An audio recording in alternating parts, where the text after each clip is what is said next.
Skill Council has been organizing so many seminars. We have tried to connect with people, or our speakers who are experienced, learned, who have experience in all these sectors of waste, of renewable energy, net zero emissions. There are so many buzzwords which are on there, that we have to do a lot towards these technologies and towards these sectors. So that is why we have organized these lectures, so that we can connect and we can learn more and more. So we here today, we have conducted about more than 68. This is the 68th seminar, and we have been conducting on different topics. And today we have a very interesting topic, which is on circular economy, and which is by a very learned social entrepreneur, Mrs. Anita Ahuja. I welcome you. And she is a social entrepreneur who has done a lot of work. And of course, you'll know more from her. Just to tell you a bit about the background, the Paris Agreement in 2015, when there were discussions on climate change and there were discussions on SDGs, it was recognized that we need to transform the way we use our resources. We cannot we cannot continue the way we use our resources, because we are paying a big environmental cost towards it. So the concept word of sustainable use, circular economy, all these words have come up. And the approach is to have products. It's not to end the life of the products, but to see how these products can be reused, how they re-enter into our systems. Now, that is circular economy. But then the topic today is of inclusive circular economy. That is something different. We, as developing countries, or as countries who are now becoming centers of production, we're going to have huge markets for consumption also. So there is a need that we should not disrupt our systems in such a way that our people, our workers, they are all disrupted. So inclusive circular economy means that the social externalities which are there, or the people or the workers, whosoever are involved, they are also upgraded. They do not lose their jobs, or they do not get out of the system, but they also benefit from the system. So I think Madam will tell us more about it and how she has put this into practice. And I look forward to hearing more from you, Madam. Once again, welcome. So I would now request Mr. PB Singh to kindly introduce Mrs. Ahuja. Thank you very much. Uh, Thank you, ma'am. Thank you very much for welcoming the speaker and participants. Good afternoon, everyone. I'll welcome to the 68th series of webinar. Skill Council for Green Job is organizing a series of webinars to celebrate Azadi ka Amrit Mahotsav as a part of India's celebration of 75 years of independence. In this series, SCGJ is inviting eminent and learned speakers in different sectors on sustainable development, renewable energy, and waste management, so as to deepen the understanding of recent developments in these sectors. The first in the series was launched on 24th September 2021. Today we have Mrs. Anita Ahuja, who is very experienced learner, distinguished speaker, who will be sharing his expertise and experience on inclusive circular economy, upskilling waste workers for a dignified livelihood. Mrs. Anita Ahuja is president of Conserve India. She founded Conserve India, an NGO aimed towards sustainability in 1997. Mrs. Anita is a writer, an artist, and a designer, but her most notable work has been as a social entrepreneur. She has won many accolades like Best Green Designer Qatar 2010, Ashoka Fellowship 2008, and letter of commendation from Clinton Global Initiatives 2011, etc. Though her biggest achievement has been in the innovation of her handmade recycled plastic, a means of upcycle low density polythene into a high fashion material. Anita's invention has led to the development of HRP products, which are now retailed globally, resulting in upcycling of over 36,000 tons of plastic waste with informal workers and diverting from landfill and ocean plastics. She, along with her husband, are joint patent holders for the material. Now I'm requesting Mrs. Anita to start the presentation. Over to you, Anita ji.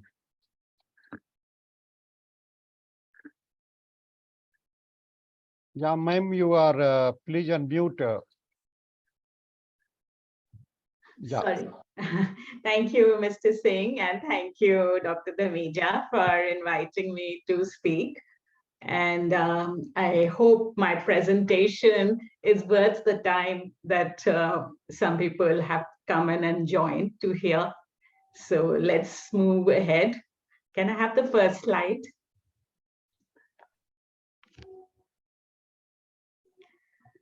So I will, in short, I'm sure everybody has heard about what is circular economy. Just a brief definition is basically a circular economy is what we think is going to emerge because of a lot of national and international policies, a lot of awareness about climate change, about social and environmental goals. So we are looking at something in the future, which has already started. So the future is kind of upon us now. And a circular economy is basically when the market that gives incentives to reusing products rather than scrapping them. And then, we extracting new resources from it. And in the next slide, I will show you that the principles of circular economy are basically when you eliminate waste and pollution and regenerate nature, you have all the materials are produced in a circular manner. In a linear economy, it's quite simple that you extract material and then you make products from them, and that you use it, you make products, you sell them, you make profits. But in a circular economy, there are many ways of making a profit. Every process will lead to a profit. So, next slide, please. Basically, the benefits of circular economy is that it's a tool which we will be using in the future to increase jobs and to, basically not only tackle climate change, but also it has got many elements and pillars to it. Next slide, please. So goals of profits will shift in businesses. Like I said, in a linear economy, profit is only one kind, and that is from selling of products or services. But in a circular economy, we will be seeing that how the profits will come from multiple sources if we start following that model. It requires a little understanding of what the model is, and especially what your own business is, and going through this loop, what we call as the circular loop. And then, designing the business plan and realizing that there are many ways of making money. The next slide, please. What kind of models and businesses we think will emerge? Well, we all know that new materials will, of course, come and replace many traditional materials. For example, a traditional material like leather, we are already seeing that leather industry is greatly impacted because the people do not want to wear more of leather. They want more sustainable materials. Similarly, the polyester fabric, there's a nice big emerging population which wants natural materials. So in many sectors, we will see that, new materials are being recovered from the resources. The other things will be like businesses like, you buy secondhand clothes. In India, it's still not popular. Even the world over, it's not that popular. But we see that these kind of emerges will happen. A lot of sharing models. People will feel more comfortable sharing not only goods, but it can be many. We see recently a store has opened in Sweden, which not only resells old clothes, but it is kind of even other kind of crockery, cutlery, household. Many such stores are physical stores are opening, and they're doing much better than the traditional brands. So these kind of models will come up in the future. Next slide, please. Of course, if we talk about India, then we do have a lot of barriers to circular businesses, and there are certain drivers. For barriers, we still feel that the policies are very inconsistent where it comes to helping the circular economy. Their consumer is still not very comfortable in many things. So obviously there is a lack of consumer demand. It's largely also because of habitual behavior and the negative attitudes and culture that we have. I mean, we have been over the years so programmed to think that, buying new and wearing new is kind of festive, it's kind of celebration. And old is something dirty and it's supposed to be given away or downcycled. So here now but there have, since markets are changing, more and more policies are at least having a conversation, like looking at it. It could be because of international pressure or whatever the pressures in every country. There's a lot of conversation now regarding policy which will encourage circular businesses. Financially, it's because the models are not yet stabilized, because these are new businesses. So we don't have case studies and track records to show those kind of credibility. So that is also a problem. Operational aspect, like whenever you try things new, obviously there's going to be a lot of problems, which I will, of course, explain you through some models, business models. And but there are drivers we can see. We are moving towards the circular economy. Of course, it will take shape differently in every country, and even in India, in every state. But so there are barriers and there are drivers. Next slide, please. When you start a circular business, this is a question I'm often asked, because we don't have case studies, success case studies as yet. We don't have those kind of financial models. So where can we get a startup support? Startup support have emerged over the years through accelerators. Then we have development aid agencies who work program. We have several incubation labs. Then collaborations has become very big between social entrepreneurs, because we like to collaborate, and especially during COVID, it clearly showed that in order to solve multiple problems a community may have, you have to have collaborations of many kinds. Also, there's a great, now the government also is very open to forming collaboration. It's not only like traditional collaborations like public and private collaboration, but now it's public, private, social entrepreneur, and even the community has emerged as a big stakeholder. So in the circular economy, we will see communities play a more and more bigger role. It's not going to be anymore that we are working for them. The government says we are working for them, or the private company, or the social entrepreneur. It's going to be the community is also going to be sitting at the table. Then, of course, we have circularity competitions, several of them. So any good idea, is kind of, these are some of the tools. Maybe there are more, I'm sure the audience will suggest, but tools like this, which can help a circular business to start off. And next slide. Now, green jobs are going to basically, they're professional roles which contribute to environmental preservation, conservation, and sustainability. And over the years, we have seen that more and more students are liking to take up finding green jobs.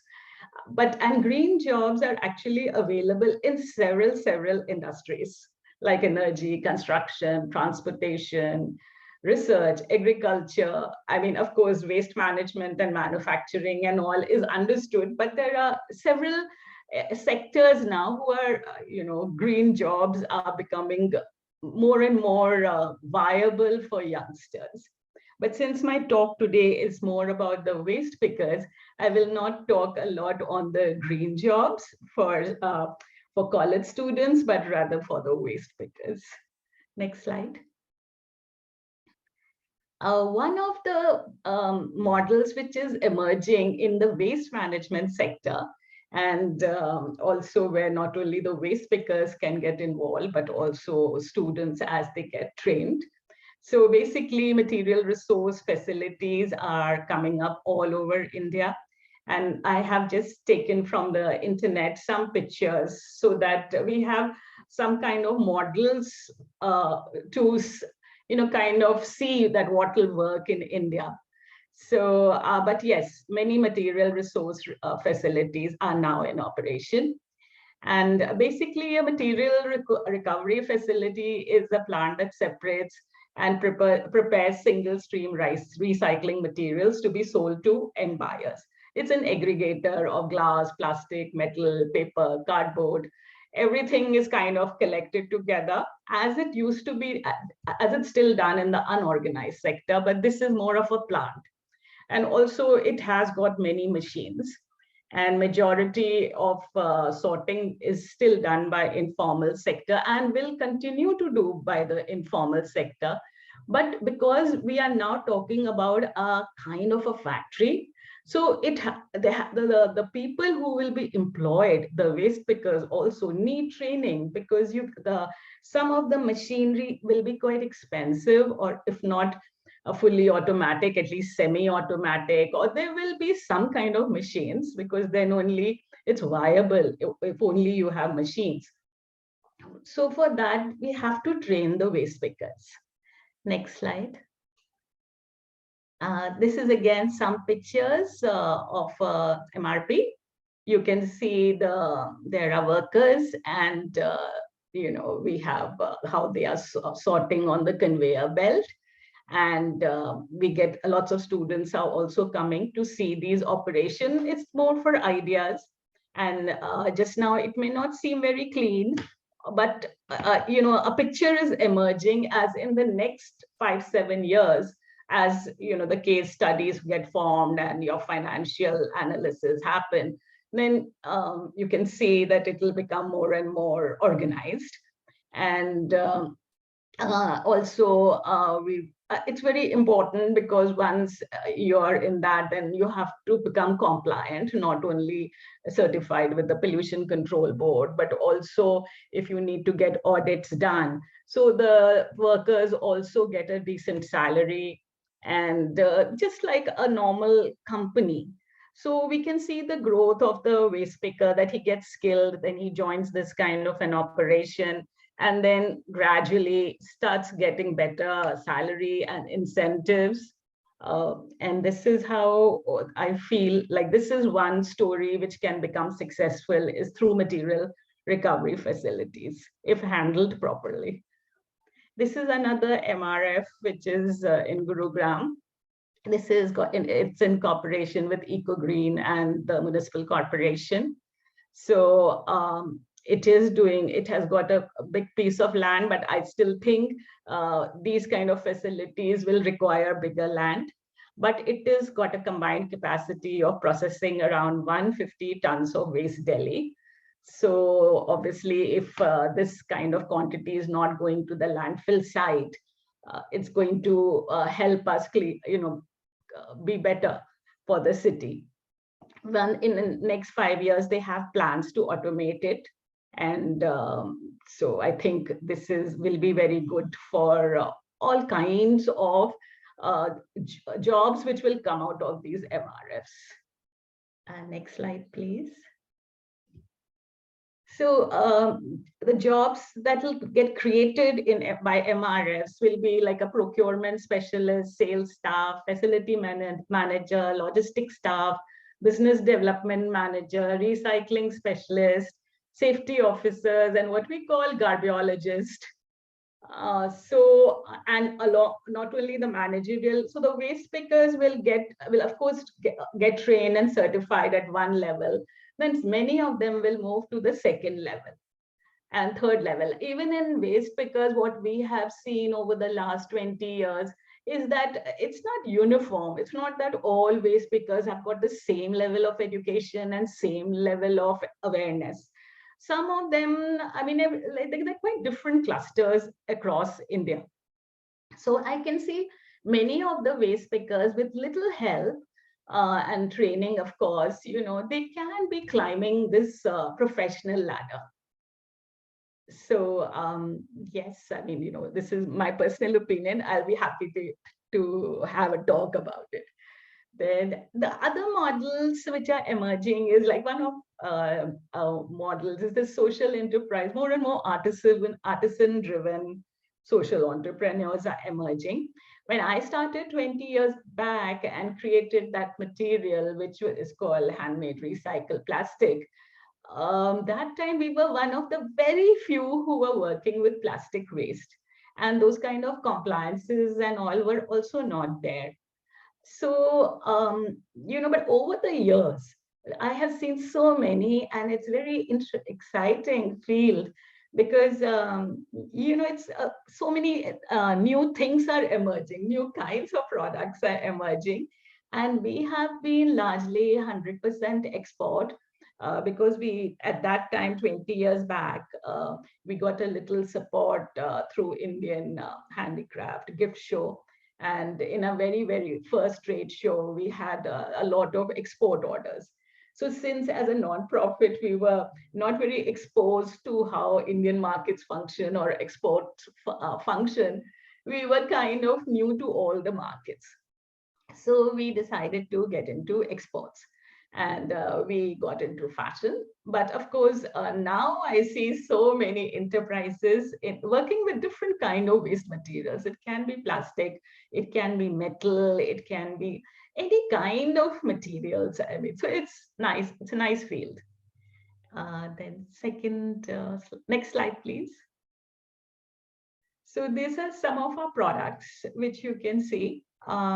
One, we made high value products. The reason was that we felt down the line, everybody could be paid fairly. And recycled material will always be a little more expensive than virgin material because of the effort which goes in collecting plastic waste and then cleaning it, washing it, drying it, making into the fabric, making into the products, and then finally selling it. So there's a bit of there's more because of it's work intensive. So yes, we thought export at that time was a good model for us. Next slide, please. Like I said, we became members of World Fair Trade Organization. We also did a lot of online sales. And this is our process. We collect plastic waste, we wash it, dry it, make it into this colorful fabric, and then we make it into products. And Lifafa is our retail brand. And because our products are sold as fashion products, if the prices are a little high, they are comparable to leather products. But then because our material looks like leather, we were comfortable at selling at that rate because then we could down the line pay everyone fair. Next slide, please.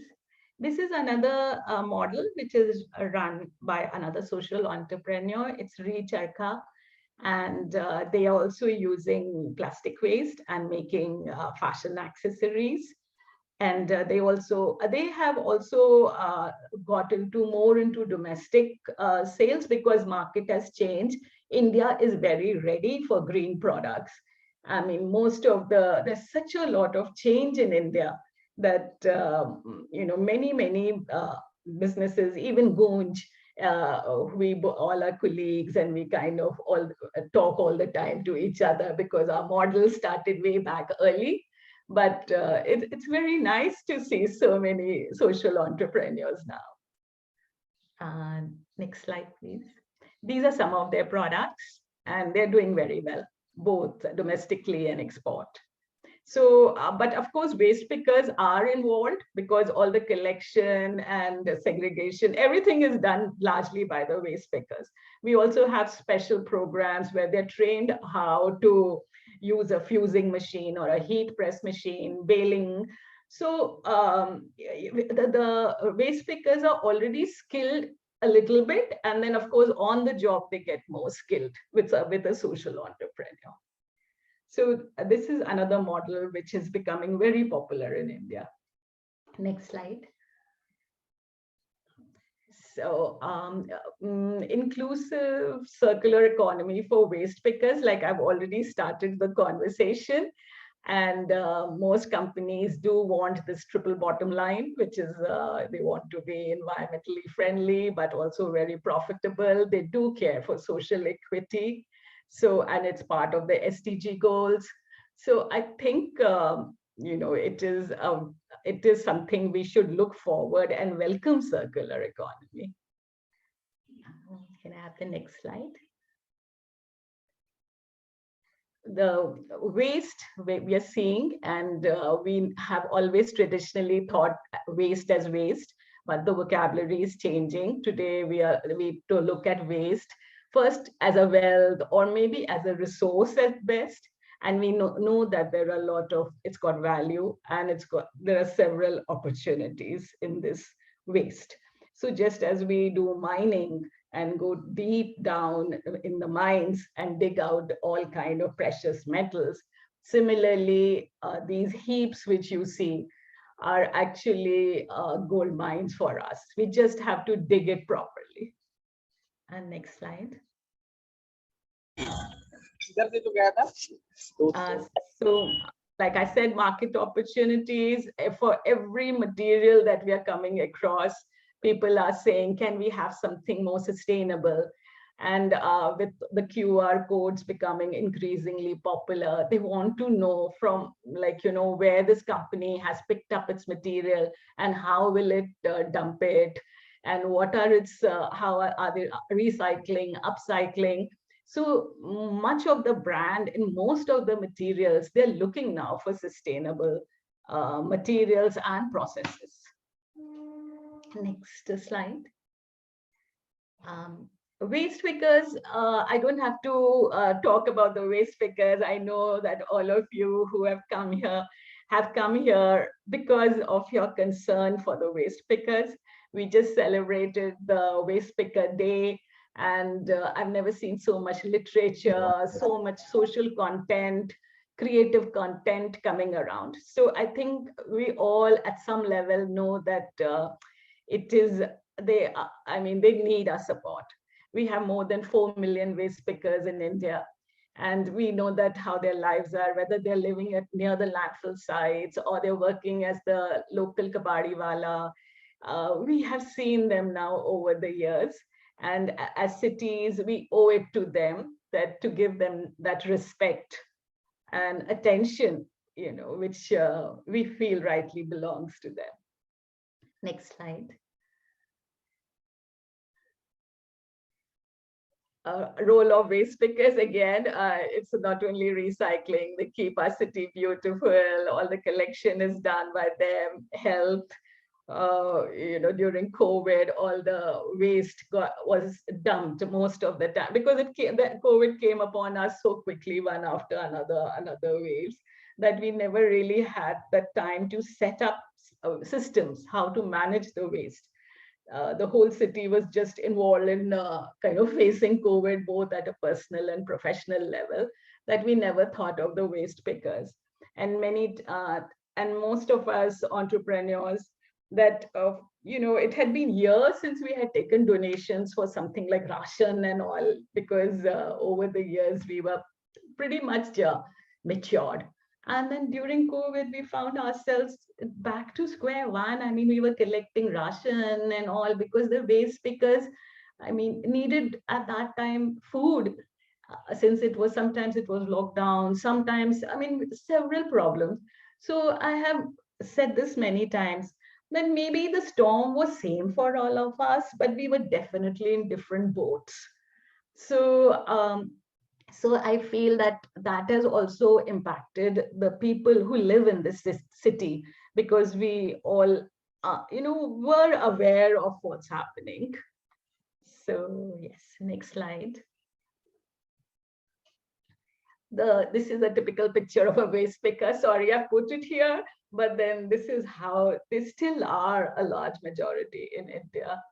And there is lack of awareness on use of PPP, lack of infrastructure, no benefits, legal protection, health schemes, no legal recognition as a profession.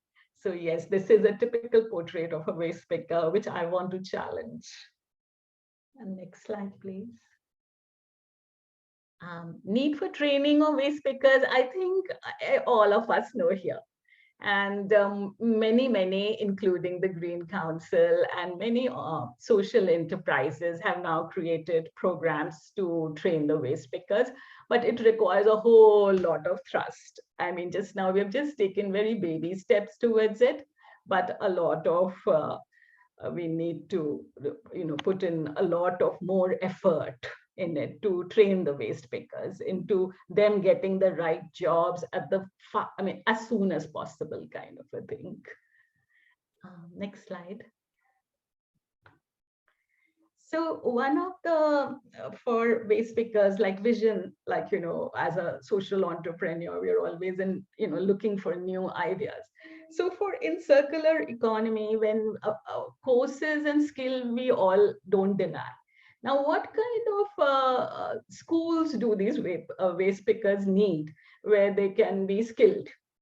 Because we know what kind of education background they have and all. So what kind of tools, what kind of schools do we need? So one of the ideas that has emerged is something called, like, for plastic. It's a plastic school. So it's creating a decentralized plastic recycling facility, which is like a micro factory.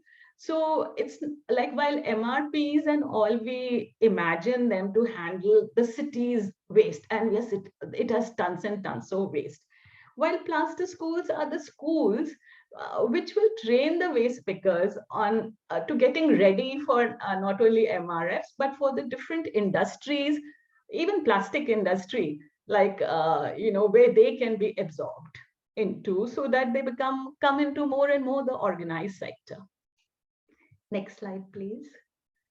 So these micro factories, basically what we are looking at them for is that they build capacity of the waste pickers, also have R&Ds, prototype solutions, and the machines will be there, which can be given on rental to budding entrepreneurs, and schools can visit to create that awareness. Because in my journey as an entrepreneur, one of the toughest challenges we faced was we wanted to work with plastic waste. That we were quite sure. But then, we didn't have any machines to kind of start experimenting. And most of the plastic industry, the machines are very expensive. So they don't allow young entrepreneurs to come and try things. So it was very difficult journey from an idea to a product. And the second obstacle we face is that most buyers, they want to see samples, or even, you can't just create one or two pieces. You need small runs of production. So we could not get those prototypes to test in the market, whether the pricing was right, the design was right. So we did a lot of, there were losses and delays, and also very frustrating. So Plaster School will be something for young entrepreneurs to come and experiment on the machines. And of course, so it's more like a school come micro enterprise. Yes, the next slide, please. In these, we see these machines, like all kinds of machines which are needed to convert the plastic, like extrusion, sheet press, injection, 3D printer, the heat press for soft plastic, hard plastic, like basic machines which can take care of the entire plastic in a community. And then we want to create products which the community can use only. So the waste pickers get trained in these basic machines which are used by in a plastic industry or MRFs and all. And they get skilled out there, they're certified. And and we help them, in finding the jobs by doing more trainings on social skills and financial skills, which also I think are very important for the workers to move from the unorganized sector to the organized sector. Because technical skill is of course very, very important, but social skill also I feel, and financial skill, is these skills also need to be, the waste pickers require these skills. It really helps them to in the long run. Next slide, please. So yeah, training on machine. Then the plastic school will be will offer complementary services, and it is educational content on how to use the plastic and why recycle it. It should be adaptable, because I don't think so the waste should travel from one place to a landfill style. It doesn't make sense. Like why is the waste traveling so much? And then sitting on the landfill site for years together. It should be handled in the community itself. And taking it ahead, I would imagine these micro factories to be in some kind of containers, which can be moved from one village to another village. So the micro factory and the school will be coming to your village, rather than trucks and trucks going to the landfill site, which is today in a linear economy. Next slide, please. We have taken some small steps in creating this micro factory. One we have started in Noida. One we have just started in Kashmir, in Baramulla. So I think in this year we are going to have 3 or 4. We are in talks with municipalities, and we'll see how, but by that time we'll have some case studies also, that how sustainable are they for entrepreneurs, and what are the that early business problems that every business faces. Next slide. And here I think I'm really I've spoken a lot in one go, but I feel that it's very important for the communities. Like by communities, I don't mean only the waste picker community. It's all the stakeholders that we have to learn how to work together. And so yes, so this is a little bit background about this Noida area, place that we have it. Next slide. And this is again some pictures, some more information as how we imagine it'll, what our present strategy is, which will lead to the future strategy. And next slide.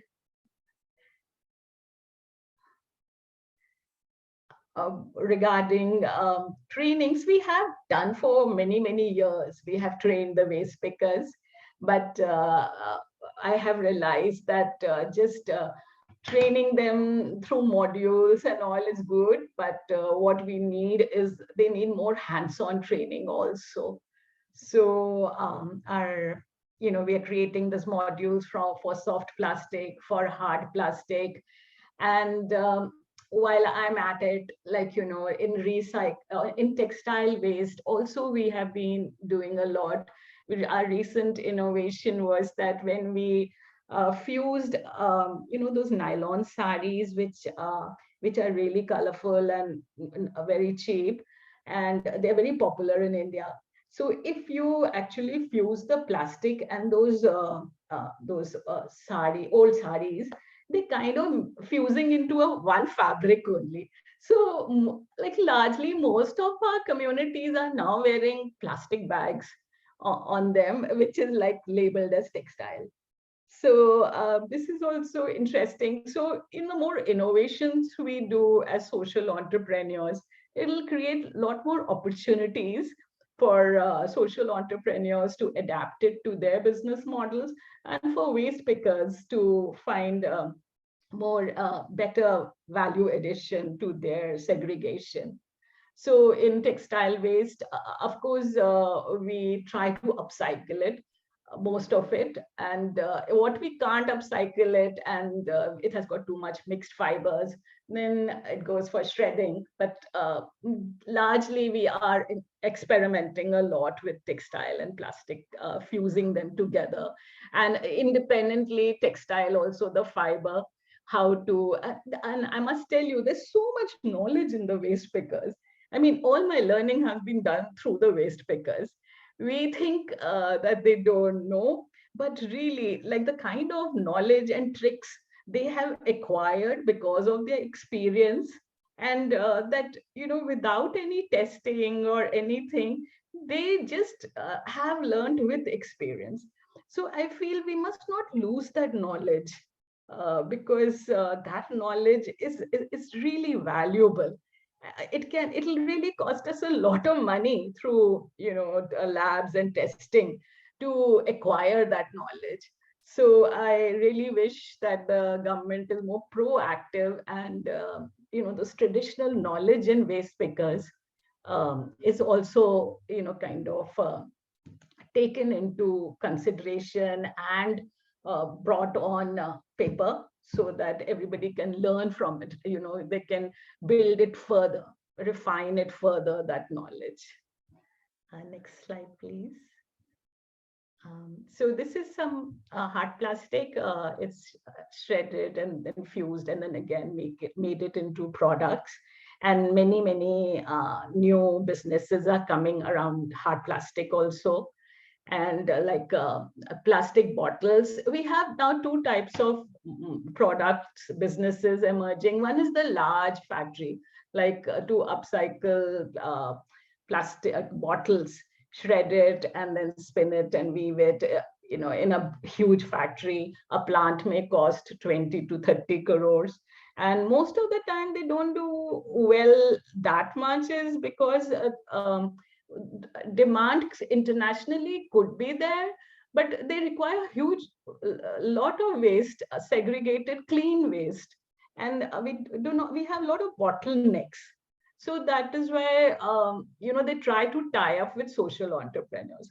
I think a decentralized model is much better for countries like India, because a particular cluster of waste picker may have one kind of waste material, uh, you know, uh, or may have several. So it's very difficult to map this community.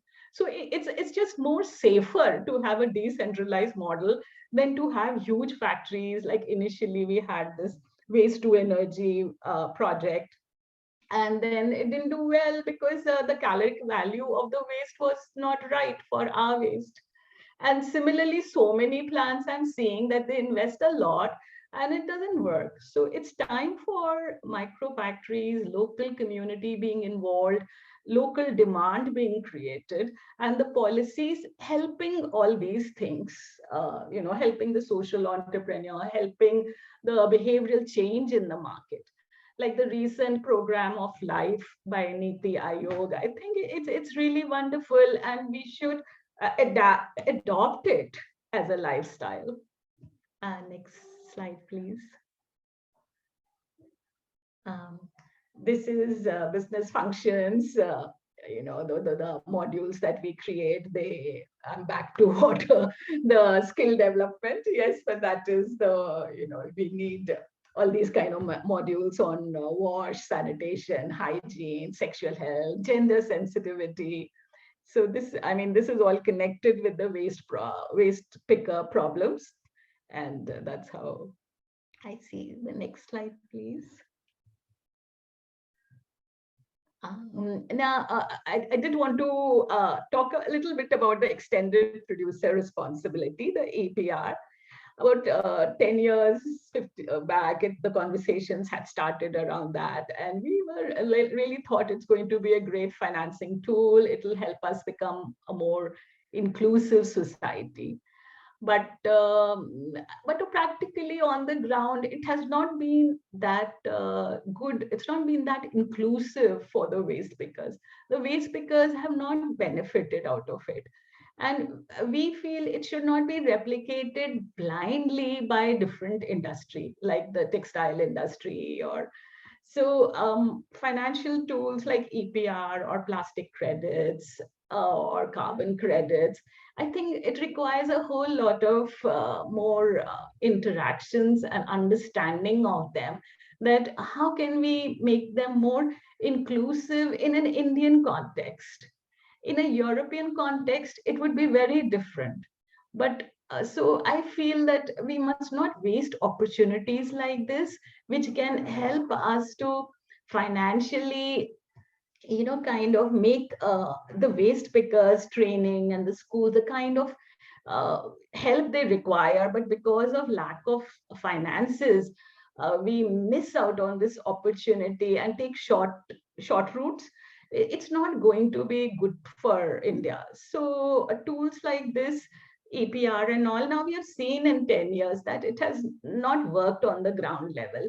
So we should be, I think, having more discussions and taking it to the right tables and getting those open to show that why what we think or what we're saying is. So yes, I would really like to collaborate on things like that. And so it just in future we don't make the same mistakes. So yes, I think this is the inclusive EPR that I think in a circular economy we are going to have tools like that, definitely, because basically there's nothing wrong with EPR if you look at it in its wording. It's an implementation that it is not working fine, and we are losing a little good chunk of money which can be handled more better. So yes, I think that is my last slide. I don't know what the time is. So, but yeah, I'll be happy. This is another slide I had made was benefits. Thank you very much. I think it was a very elaborative and you have given us so many ideas, so many, so much food for thought. I was just looking and reading. First, I would like to invite Dr. Srinivas if he's there and if he has any comments. Dr. Srinivas?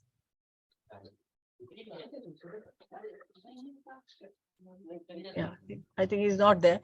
Madam, I have one question. You have shown so much of upskilling, training, for all the workers, but you had shown a slide where you showed some job roles for the MRF facilities. Yes. So when you train your workers, are you training them in that, ecosystem? Like you had a procurement specialist, you had a facility manager, you had a logistics person. So when you train your workers, because your waste workers are the one who are going to do all the activities. Yes. So are you giving them some special training for all these activities, or is it that inclusive of all you are, giving them training? How do you train them? So I imagine in this plaster school, we'll have many, while most like MRFs will have a big model, because they're handling volumes. But to go to those stages and those factories, the waste pickers need how in a prototype models, like so that they do some hands-on activity and somebody teaches them how to use that machine. Okay. And they, of course, for exposure visits and more, most MRFs are very happy to receive us. Okay. And our waste pickers. So we can have as internship training or exposure visits. So there are so many ways we can interact with the MRFs, because there are so many MRFs opening up. I mean, they're really mushrooming. And most of them are looking for collaborations because they also understand that they need skilled labor. Yeah, that is the thing. We are also focusing on creating, even yesterday there was a webinar on urban planning, and one of the recommendation was that we need to have the, skill development training modules for the operational roles of a MRF facility. So that MRF facilities are becoming very important. But at the same time, we need to identify the job roles, proper job roles. We may look upon it as an entrepreneurship activity. And I want to personally visit one of your facilities, if it is close to Gurgaon or it is in Delhi, to understand the entire process, how it is done, how it is handled. I have seen some MRF facilities being done by the government, but besides segregation, there was nothing else being done there. Yeah. In state governments, I had gone to this Haryana, in Gurgaon. So I did see an MRF facility, but it was only the segregation, the collection, the segregation, and then maybe they were sending it somewhere else. But the recycling and the processing, that I'm yet to see. So I feel that will really create. Yes, yeah, please. Yeah. Please. Sorry, you were saying something. No, No. I was not. I'm given the permission now by please. IT. No, we are waiting I for think your Anita ji, comments. thank you. Anita ji, excellent work. I see that MRF is getting popularized. I'm really happy. I just wanted to make two additional things that UNDP also worked on this. Plastic waste management in about 30 cities. I don't know if you are associated with it, but that's a MRF facility right in Dwarka is there, Dhamijaji. Achha. In Dwarka, apparently MRF facility is there. Okay. One more thing I wanted to ask you, Anita ji, is Gunj has this facility to collect the waste. The cloth and other things, which typically some of the rich class or upper middle class people, after certain use you get bored. So they actually, or when you are shifting houses, you want to dispose of. So only one Gunj is there. I want to know why multiple Gunjs are not there. If I want to, I'm now shifted in Bangalore. If I want to give away those which I don't use but still in good condition, are not being that's not being popular. Second thing is the garage sales. We have seen it in US when I visited long ago, 20 years ago. They do this garage sales. So there, I think unused. I mean, the household stuff that they don't want to use any further. The children, it is a pastime for them in summer holidays that they keep it on the table, mark some $1, $2, something like that, and people will pick it up. So somehow peer pressure from you, people like you, should be there to get that into some kind of policy. In fact, I am supporting this Bihar State Action Plan on Climate Change. After seeing your this thing, I am now tempted to add that as a part of the SAPCC action plan. But it is a thought-provoking, and you are doing wonderful job. Thank you very much. I have no questions, but just these additional points. That's all. Thank you very much for inviting me. Dr. Srinivas, I would like to tell you, I have come across one NGO in Delhi, Uday Foundation, where I had the opportunity of giving my, old things, even the clothes, the books, the shoes and everything. And they came and collected from home. So you can add Uday Foundation to your list of to Gunj. I don't know whether they are working in Bangalore or not. And secondly, about seconds, when I had visited Sweden, there was a regular market for seconds, the second, whatever is there, nothing was more than 5 crores. So they had a market where they were selling all used material, even cutlery, as you said. So that was long time back. How many have replicated or how much more are there? But I did come across one market, in Stockholm. So this is all what I want to say. And I want to say that yours was a wonderful, very excellent presentation. The coverage, there was no end to it. I was saying that each and every slide. No, madam, each and every slide had so much material that I was trying to read. I think I have to go through it and visit, of course, one of your centers and see, because even for plastics, we are trying to create some job roles where we want that we should have a recycling entrepreneur for plastics. And I wanted to ask you here, when we were doing these job roles, here we say it has been given to us that if you want to make granules, if you want to make pellets, or if you want to make boards from plastics, then you have separate equipment, or is it that the entire process is the same and the end product we have something different? Can I know more? Yes, you require separate machines. Separate. That At is what. least Yeah. 3 machines you need, but Yes. you can take it we have smaller ones, because we are not looking at producing a huge, like handling the city's waste or No, something no, like no, that. no, no. No, So no. we have, Decentralized ones are the best. yes. So Decentralized. we have very small versions, but they work well for us. Damija, Yes, yes. Dr. Anil Kumar, welcome, welcome. I yeah. didn't see you. Yeah, yeah. Thank you. Welcome. Yeah. Thank you, ma'am. Just I wanted to have a one or two discussion with the Anita. I know that when I was in Department of Environment, Government of Delhi, we worked with the Conserve for this campaign, the plastic campaign, and all of that. Yes. So the number of projects that we work, I was the Director of Environment Delhi Government. So that's was it. So thank you, Anita ji, for your very excellent presentation. After so long, I'm just seeing you.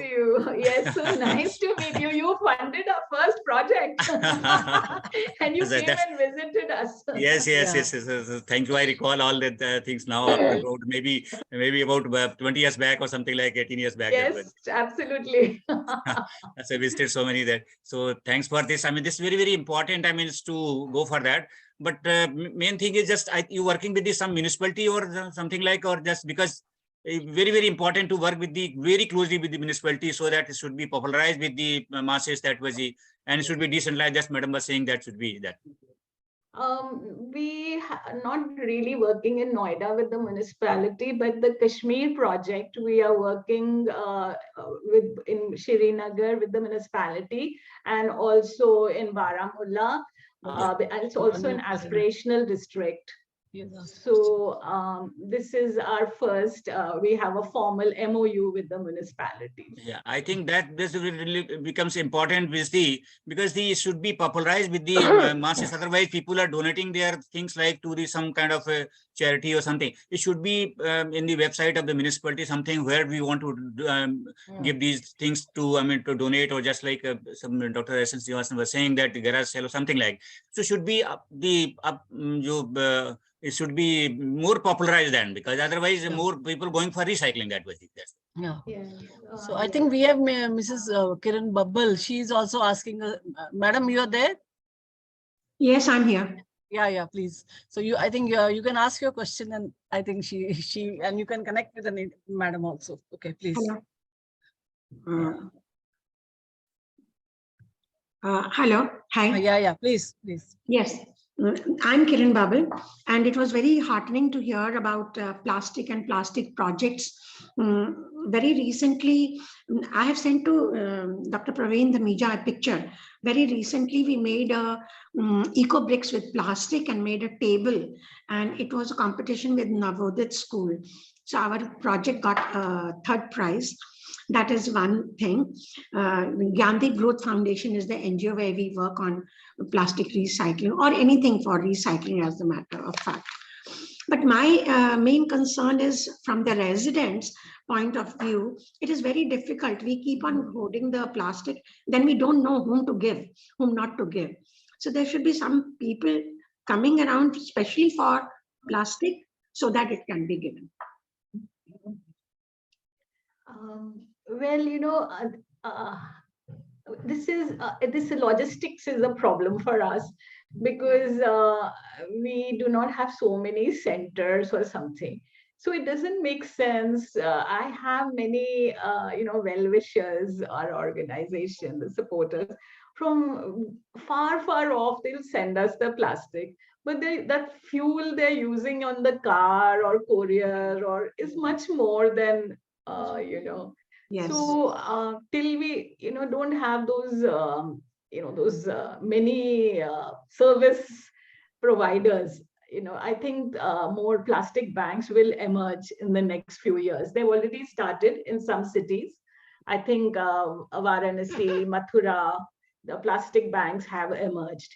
that could work also, because like Gunj, we often talk like textile is their currency, plastic is our currency. But it is, both these currencies are not recognized because they're not mainstream currencies. So this problem, logistics problem, will remain, and it doesn't really make sense when people ring us up and say we'll send it by courier or we'll get it dropped in the car. I agree, because, just to humor them, because I know what effort it takes to collect and store, plastic or textile waste at your home till it's that much of a quantity that you can send it to someone. And many women groups are emerging across the cities, especially women groups, who are, part of the houses dedicated that they're going to store. So I'm so touched, but I don't know how to, I don't have a solution that what can it be, like what kind, which is also environment friendly and inclusive, this logistics. It's, because we do have the garbage collectors, but then they collect everything and they take it all together. And we don't want to give the plastic to the garbage collectors. So that is one issue. And the residents are keen. I'm from Green Park Extension in Delhi. And residents are willing to do that, provided there would be somebody, a representative coming, okay, a stipulated date, and then people could collect and give. Yes, but I think we all have to talk more of solutions, so there should be a brainstorming session. I mean, Dr. Anil Kumar, he has so much experience. We need people like him on the table and brainstorming as what the solution is. It's not a single organization or institution who can handle these problems and has answers for everything. Thank you. It was very heartening listening to you. Yeah, thank you, Kiran. Yeah, and I should thank you. It was an excellent. I see a lot of thanks in the chat box also. The presentation was excellent, and a formal vote of thanks by Mr. P.V. Singh. Yeah, please. Thank you. Thank you, ma'am. As on the chat box, people are given the comments, and so many thanks to Anita ji. Thank you very much for your excellent presentation. Ma'am, you very well explained on the recycling and upcycling plastic, and about the recharkha products. So, and especially the PPT was very good and informative, very informative on the waste. So, ma'am, thank you very much for this presentation. And I would like to thank all the participants for your valuable time and joining the webinar. Thank you all. Thank you, Anita ji. Thank you very much. Thank you very much. Thank you. Thank you.